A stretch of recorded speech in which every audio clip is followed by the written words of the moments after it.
Has Michigan done anything yet? Well, we know that they're 3-0, and we're about to pose that question to Clayton Safey from the Wolverine. Please check out his work at thewolverine.com. We chop it up on Michigan football on a regular basis, and of course, the Wolverines are 3-0 and have been dominant. Clayton, how you doing today? Pretty good. Big Ten play, so a little extra pep in the step this week. Hard to believe after Saturday it will be a third of the way through with the Michigan football season. What I'm impressed with is that they're putting people away. They are doing to MAC level teams what they should do to them and not winning by a couple touchdowns. You know, that was an annihilation on Saturday. Really, all three opponents, even though Washington, I'm sure we'll find out more about them down the line, have been unimpressive, but still a Pac-12 top-tier team expected.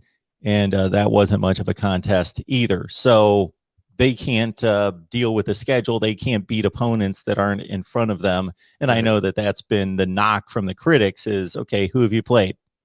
But on the other hand, they're not squeezing past these opponents, just like we see all over the country with top-level teams that are getting challenged by FCS and lower-level group of five teams and either getting upset or barely beating them. Michigan's been impressive. Yeah, and I think it's fair to say like, oh, let's not anoint them yet because the schedule hasn't been super tough. I mean, we thought coming in Washington, there were rankings of like some of the most marquee non-conference matchups, throughout the summer to kind of fill content from some of these national sites or preseason magazines, and that was right up there with Oregon, Ohio State. Some of these bigger, Auburn, Penn State. I think it was even bigger than that. Washington loses to Montana, so it made it, not seem like as big of a game. And the fact that Michigan was able to roll. So I think it's fair to say let's wait a couple weeks until they have to go to Madison and play Wisconsin. They haven't won there since 2001. They haven't beat Wisconsin in 3 years. So, that's a game, kind of a mental hurdle, I think, for Michigan. But these players are, every single guy we've talked to, whether it's been after a game or during the week, somebody said, has asked them, where do you think this team's at right now? And they've said, we haven't done anything yet. They're not kind of forgetting the hate that they got last season. I think deservedly so, maybe not hate, but, the criticism for going 2-4 and, having one of the worst seasons in school history. But they're not letting go of that just yet. They're ranked number 19 in the country. They're starting to get a little bit more love, but the mentality of being the underdog, even though they're 19 or 20-point favorites over Rutgers this week, which I thought was a little high, a little surprising, considering the way Greg Schiano at least has them playing, decent football and they're undefeated.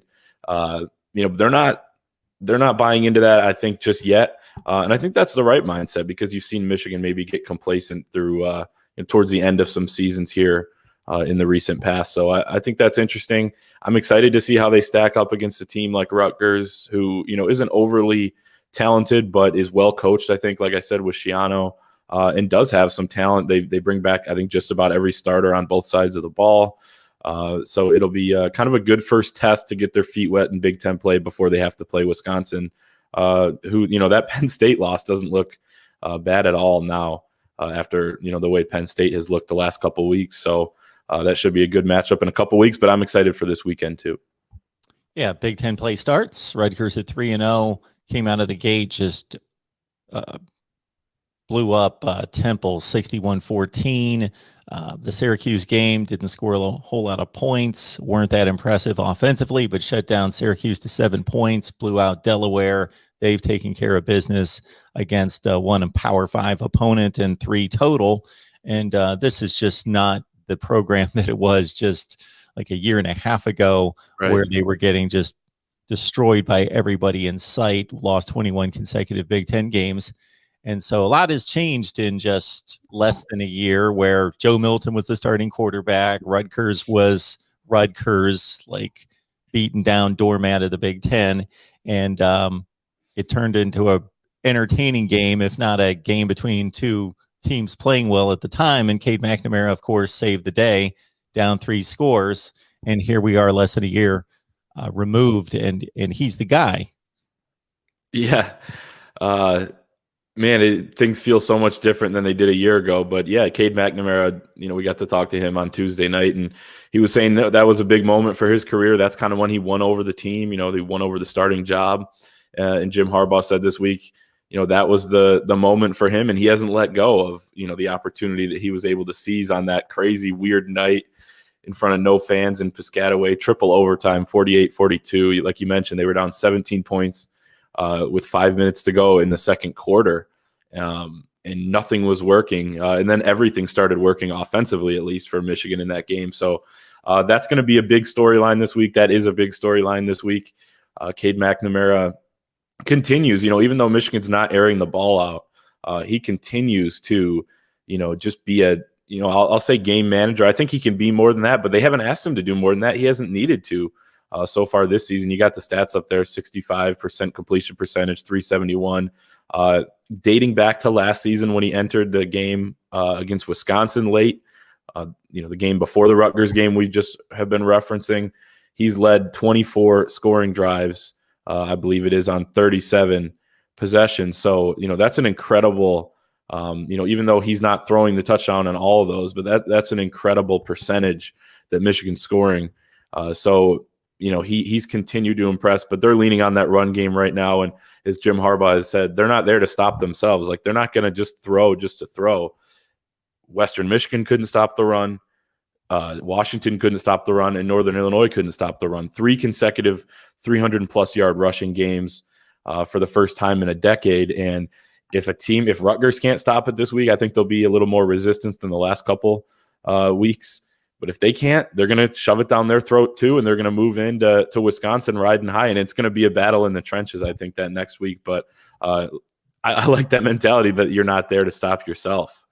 And they're leaning on Blake Corum, who I'm sure we'll talk about as well, the nation's leading touchdown scorer, and Big Ten Offensive Player of the Week a couple weeks ago, has just been super impressive. We thought he would take a step forward, but he took 3 or 4 and looks like one of the better backs in the country. The one stat that's not on the screen from Cade McNamara is interceptions, because there aren't any. So he's taking care of the football in the opportunities that he has taken downfield with, I believe, 11 pass attempts this past week. They had 17 overall against 48 running plays. But, of course, J.J. McCarthy came in and started that second half. And I think it's been pretty effective in regards to their use of the 2 quarterbacks to make it very clear that Cade McNamara is the starter, that this is not a quarterback battle or competition on the field, but still getting J.J. McCarthy some reps during the game for him to be prepared if something happens. Yeah, they came out and said that. I think it was Josh Gaddis last week, the offensive coordinator. They went through last season, where it was kind of interesting. So we have, as you know, Mark, we sent you a preseason, magazine, the preview. And the 2 guys on the cover in the early summer were Dylan McCaffrey and Joe Milton. By the end of the year, Cade McNamara was the starting quarterback. Dylan McCaffrey had opted out, and Joe Milton had, been passed up as the starter. They didn't have a ton of depth at that position. They had a couple guys out with COVID, and Cade McNamara was hurt at the end of last season. It was going to be Dan Villari, a true freshman 3-star that they had to get on signing day because their, other quarterback commit had to medically retire. If you remember J.D. Johnson a couple of years ago. So he was going to be the guy in there against Ohio State, most likely. They didn't have a ton of depth in that room. Their intent this year on creating that depth. So I think that's why we're seeing J.J. McCarthy. And we continue to hear he gets better and better by the day. He's got so much talent. But I think there's always going to be a learning curve when you have a true freshman coming in. So he's getting better and better. God forbid something happened to Cade McNamara. I think that, J.J. McCarthy would be able to come in. I think that's why you're seeing him in some of these second halves. And yeah, Cade McNamara was asked about that. Are you, a little disappointed that you're not getting more reps because you guys aren't throwing a ton? So playing half the game against Northern Illinois, how does that sit with you? And he said, as long as they're winning, he doesn't care. He feels like he's always prepared, like he was the starter even before he was. So he's ready. And doesn't feel like any sort of lack of experience is going to hold him back. So that's something developing, is just the fact that they are kind of starting to build that quarterback depth in that room. Please like the video, share the videos out on social media. and let people know that we're here talking college football each and every day here at the Voice of College Football. Got Clayton Safey on the line from the Wolverine.com. Michigan, of course, taking care of 3 opponents. Rutgers has as well. The Big Ten opener is coming up Saturday. And you mentioned Blake Corum and the rushing attack in general. We got to see Donovan Edwards more extensively than we have the entire season. He looked good. Of course, Hassan Haskins is a great compliment to Blake Corum. Corum's been the guy that's made the big splash plays. He has. I almost feel bad for Hassan Haskins. He's a quiet kid. He has been just super productive ever since he moved over from linebacker to play running back a couple years ago. He's the starting running back. He started all 3 games. But Blake Corum has, it's really been interchangeable, but he's been the starter. Blake Corum has come in and just done a fantastic job. We saw him last year flash some of his speed as a true freshman, but, he said, he wasn't patient enough. And Mike Hart said the same thing when he came in and took the job as the running backs coach. Blake Corum has great speed, but we want him to run a little more patient. Now you watch some of these runs where he's slowing down a little bit more until that hole develops and he hits it. And he's gone. And by the way, some guys have been taking some bad angles on him. I think they're underestimating his speed a little bit, but that works in his favor, and he is fast. So, lightning quick once he gets going through the hole. But I credit Mike Hart for doing a fantastic job with the running backs room. You mentioned Donovan Edwards. Looks like a guy that is going to be really good in time. And probably could be really good now, but there's 2 hella good backs, I think, in front of him right now that are going to take up the bulk of those snaps. So Blake Corum, the smaller, shiftier guy, you mentioned a great compliment. Hassan Haskins is the perfect guy to be that thunder to Blake Corum's lightning, as they've described it, because he kind of wants to run through you, whereas Blake Corum will run around you or, make a move on you or run past you. So this rushing attack, to have 2 guys that can, you can give it to 25 times in a game, especially if you're going to run 60 times or whatever the number you just had up there is, I think that's a huge benefit for Michigan, the fact that they can spread these carries out a little bit and not wear one guy down. So, they're going to keep running the ball, as I mentioned earlier, until somebody stops it. And we'll see if the Scarlet Knights can do that this weekend. And on defense, Michigan continues to stop just about everything. I'm really only counting 1 touchdown against this defense that really mattered. Yeah. The first touchdown against Western Michigan, they tied the score at 7. Then they blew them out from there. By the time Washington scored, game was pretty much, I don't want to say over, but they didn't really threaten at that point. They stayed within contact on the scoreboard, but Michigan clearly dominated the game if you watched the plays. And then, they won by 50 points this past weekend. And so the defense has really given up little that's been meaningful. Anybody in particular stand out on that side of the ball? Yeah, even non-meaningful. I mean, 4 touchdowns in 3 games is still impressive. I think it's 11.3 points per game that they're giving up at this point. So that's been stellar. And it just looks like, before I talk about a couple of guys, it just looks like a different defense. I mean, it is a different defense with Mike McDonald in there as a coordinator, but it looks like different guys out there, even though a lot of them are the same from last year. They're flying to the football. They're rallying a little bit more. There's not as many guys left on an island, at cornerback. You're seeing, some more safeties over the top, and, they're willing to give up some of the flat passes so they don't get burned deep. Things like that I think is just good football, where if you don't have the total superior athletes of, I don't even know at this point in college football this year with whose defense is that good. But, the teams in the past, or maybe Georgia this year, but, Alabama and things like that. If you don't have that, you're going to have to, give some things up. You had some great athletes in the beginning of the Don Brown era, but once you didn't recruit to that level anymore, you saw, you can't play that style of defense. So some guys that are standing out, Aiden Hutchinson is the number 1 guy, preseason All-American. He's got 3.5 sacks thus far this season. I think 30-40% of his tackles are behind the line of scrimmage. So he's been, really wreaking havoc in the backfield. And when he's not, he's getting double teamed and he's opening things up for other guys on the other end. David Ajabo, another pass rusher, who I think has stepped in pretty well, only his 3rd or 4th year playing football. coming from Scotland, but he has, he's really turned into a guy where I think he's probably a year away from being kind of a stud type of pass rusher, but he's starting to come into his own. Daxton Hill on the back end. He's playing nickel, he's playing corner, he's playing safety, depending on matchups and formations. And I think Michigan's intent on, making sure that their best player, in the back 4 or 5, depending on what, kind of personnel grouping they're in, is on the other team's best player, or at least near him. So I think that's been smart as well. And then a guy that, we don't talk a ton about, but has just played, at a really high level is Josh Ross, 5th-year senior linebacker, leading the team in tackles. He did so last year, but, I thought he was still a little banged up from the year prior. He looks healthier, faster, stronger. He said that in the offseason that he's, in his best shape. You never heard that before, right? A guy saying they're in the best shape of their life in the offseason, but you could tell with Josh Ross that he was, and that's been proven so far this year. So he's kind of, I think one guy at each level of this defense you could consider being a star, and then you have other emerging guys around them. And keep an eye out on Junior Colson, the fellow inside linebacker who's has not started a game. He's playing right now behind Nakai Hill-Green, but he continues to get more and more snaps each week.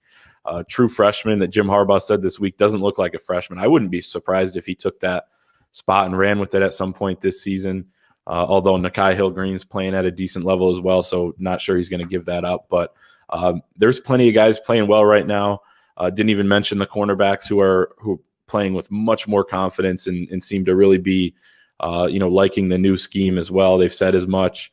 So it's all working right now. But Mark, as you know, as you go forward, it has to continue to work. Once you do give up more than 4 touchdowns in 3 games, which is going to happen here, there's no doubt about it. You're going to have to stay together, stick together. You give up a big play like they haven't been giving up much. You have to be able to, get back on the ball and force a field goal or allow a touchdown, but then get a stop the next time out. So, I think that's coming. That test is coming, I guess, for this Michigan defense. But they've been incredible so far. I think it's 40% of the time opponents have gone 3 and out as well. So they're getting off the field, and Michigan's, getting the ball back in the hands of their offense and pounding the ball down the throat. So it's been good complementary football. Junior Colson, a guy that, if I remember correctly, Clayton, you told me that your recruiting experts there at the Wolverines said this is the #1 guy in the class. This is a guy that could turn out really to be a star in this 21 class. Yeah, no, he was, I think J.J. McCarthy, Donovan Edwards, maybe even Louis Hansen, the freshman tight end, were all ranked ahead of him in recruiting rankings. But my guy, E.J. Holland, who gets on the road more than any, recruiting writer in the Michigan market, had seen Junior Colson quite a bit. He'd seen J.J. McCarthy, by the way, a lot, and Donovan Edwards and Louis Hansen. He said Junior Colson is the best player in this class. I think there's definitely a top 3 with J.J. McCarthy, Donovan Edwards, and Junior Colson. But Junior Colson right now making the most impact, I would argue, in meaningful snaps. And he's been crucial just to have an extra guy there at that linebacker spot. We thought it'd be Michael Barrett, who was moving over from more of the Viper spot, but he's been buried on the depth chart because some of these young guys have really emerged. So I think that's been a bright spot for Mike McDonald, a guy who, in his DNA is a linebacker guy. He's been able to kind of, develop some of these guys quickly. And it's kind of paying off now on game days. We've got Michigan post-game after every game right here at the Voice of College Football on our Michigan channel, so please join us then. And we also have some Michigan gear at voiceofcollegefootball.com. Go to voiceofcollegefootball.com. Check out what we've got available. Just go to the top of the screen where it says store right there. Clayton, I'd like to hit you up on this wide receiver core because there's nobody that's caught more than 6 passes. Cornelius Johnson with 6 receptions. But one of the keys to having an effective wide receiver core is not just to have 4 fast guys out there, but to have guys that fill different roles. Your #1 guy may not be the fastest guy, but he runs the best routes, has the best hands, is just the guy that does the right things and gets open and makes the tough catches.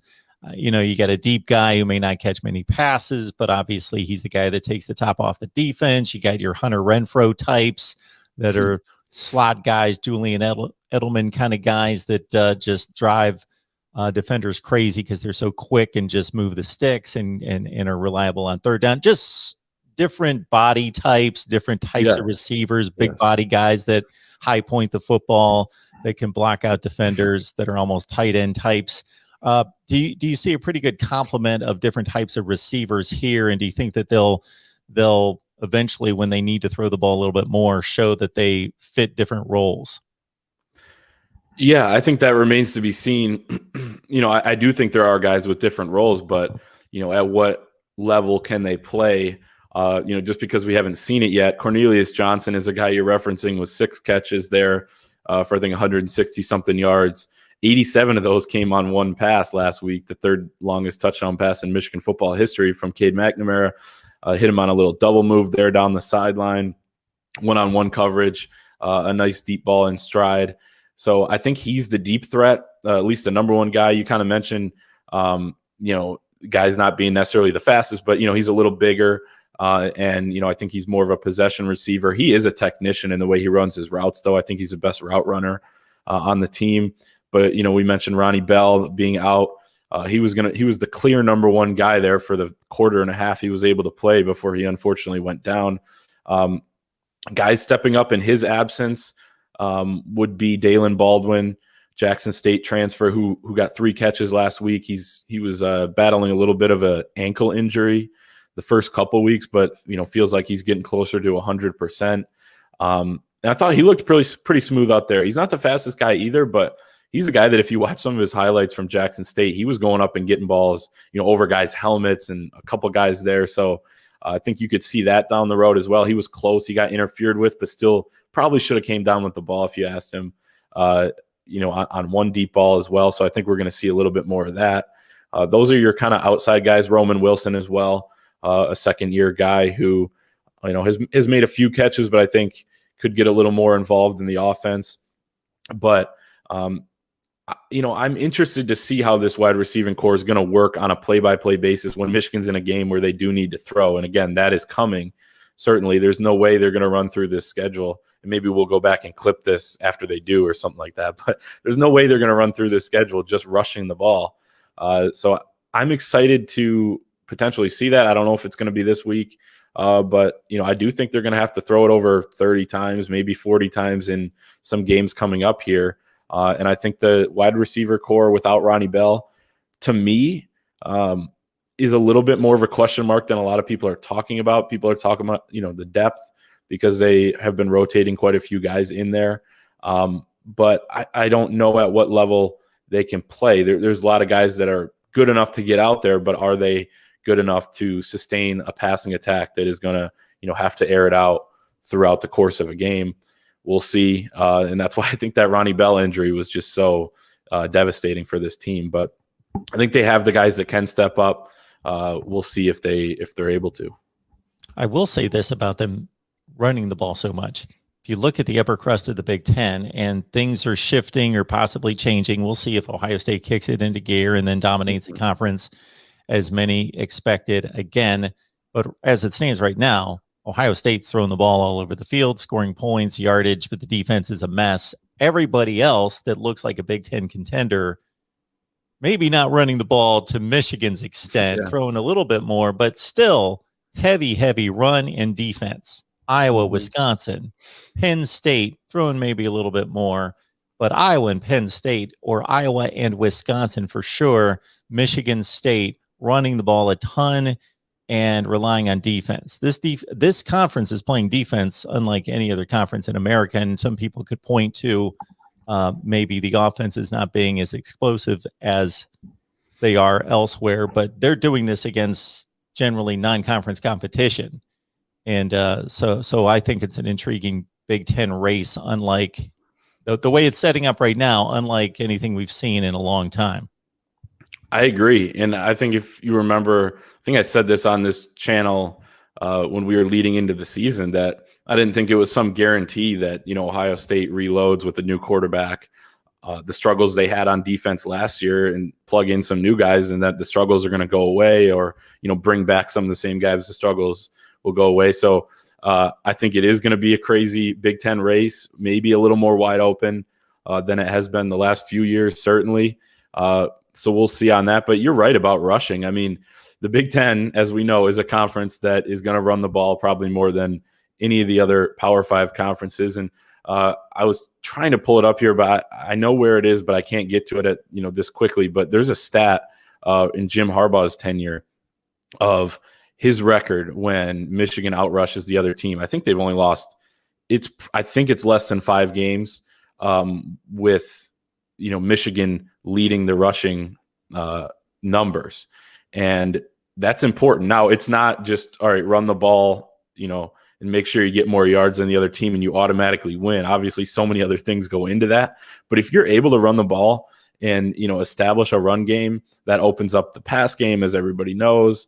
Even having a good pass game can open up the run game. But if you're able to move the ball on the ground without having to risk throwing at all, it's going to be, a net positive for you, I think, in the long run. So Michigan, I think they know they're not going to be rushing for over 300 yards in every game. But if you can be one of the better rushing attacks in the country, or, even in the Big Ten, that's going to go a long way, I think, for, not only trying to establish, your physicality at the line of scrimmage, but also being able to, pick up tough yardage in, short yardage situations, move the chains, score touchdowns. So that's going to be big. And, there's some people complaining. I think less people complaining after last week because they opened it up a little bit more, threw for 233 yards. But as Cade McNamara said on Tuesday night, he doesn't care what the ratio is as long as they're 3-0, which they are. And he's not going to complain probably until they lose a game. So there you have it. Clayton Sayfie, the Wolverine, you see it right there. Please join him and the rest of the staff at the Wolverine. Check out his work as Michigan dives into Big Ten play against Rutgers. Wisconsin's waiting, and it should be rather interesting to see if this hot start continues against some tougher competition, and whether this, again, I'm looking at 5 or 6 teams in the Big Ten that could emerge when it's all said and done. So there might be all sorts of upsets and unpredictable games ahead of us for Michigan and the Big Ten. Definitely. I'm excited for Wisconsin Notre Dame too, by the way, this weekend to kind of see a little bit more of the Badgers, but excited for Big Ten play to start here. Kind of, it makes you feel good seeing Big Ten teams hitting each other and being out there on the field, especially with fans in the stands.